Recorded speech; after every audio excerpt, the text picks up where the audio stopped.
Hello to my friends, other friends. For this podcast, as always, I want to motivate you with a great letter. You know, in 1960, pioneering American artists Sol LeWitt and Eva Hesse met for the first time and became close friends. In 1965, Eva found herself facing a creative block during a period of self-doubt and told Sol of her frustrating predicament. Sol replied with this letter. This letter has been read by Benedict Cumberbatch and another live channel. I put the link in the description, and it's a great letter. I think we all should read it and understand it. It's very great. So I'm gonna read it to you. Dear Eva, it will be almost a month since you wrote to me, and you have possibly forgotten your state of mind. I doubt it though. You seem the same as always, and being you, hate every minute of it. Don't learn to say fuck you to the world once in a while. You have every right to.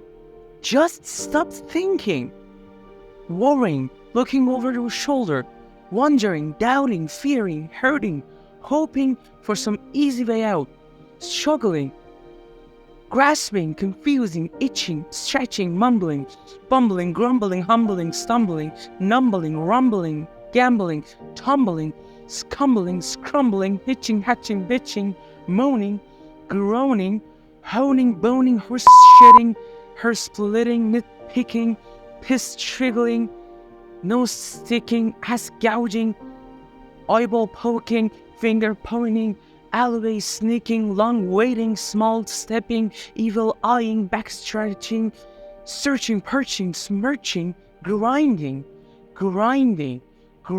away at yourself. Stop it and just do. From your description and from what I know of your previous work and your ability, the work you are doing sounds very good. Drawing clean but crazy like machines, larger, bolder, real nonsense. That sounds fine, wonderful. Real nonsense. Do more. More nonsensical, more crazy, more machines, more breast penises, cunts, whatever. Make them abound with nonsense. Try and tickle something inside you. Your weird humor. You belong in the most secret part of you. Don't worry about cool. Make your own uncool. Make your own world. If you fear, make it work for you. Draw and paint your fear and anxiety.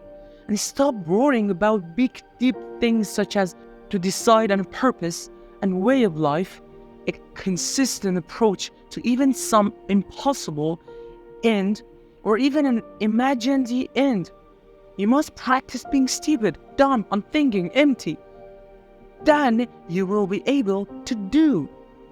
I have much confidence in you, and even though you are tormenting yourself and the work you do is very good, try to do some bad work, the worst you can think of, and see what happens, but mainly relax and let everything to go to hell.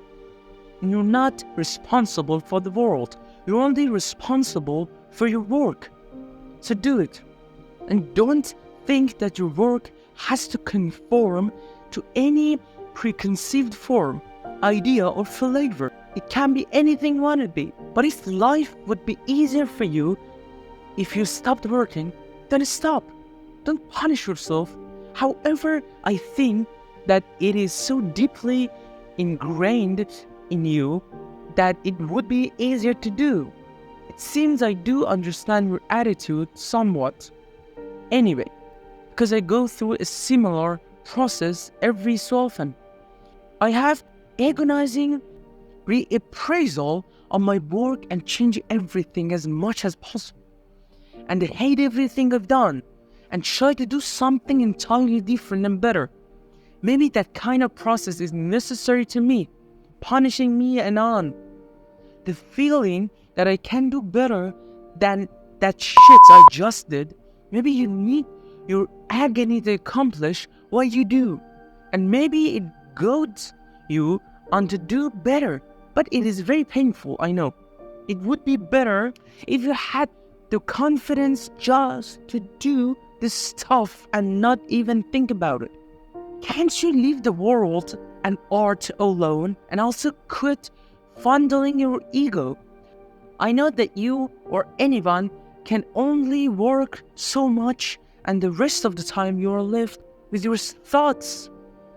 But when you work or before you work, you have to empty mind and concentrate on what you're doing.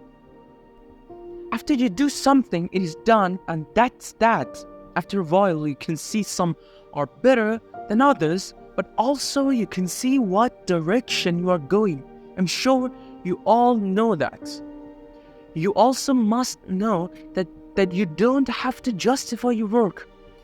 Not even yourself. Well, you know I admire your work and greatly and can't understand why you are so bothered by it. But you can see the next ones and I can't. You also must believe your ability. I think you do. So try the most outrageous things you can. Shock yourself. You have at your power to the ability to do anything. I would like to see you work and will have to be content to wait until August or September. I've seen photos of some of Tom's new things at Lucy's. They are impressive, especially the ones with the more rigorous form, the simple ones. I guess he'll send some more later on. Let me know how the shows are going and that kind of stuff. My work had changed since you left and it is much better. I will be having a show May 4th, 9th at the Daniels Gallery, 17 East 64th Street, where Emmerich was. I wish you could be there. Much love to you both.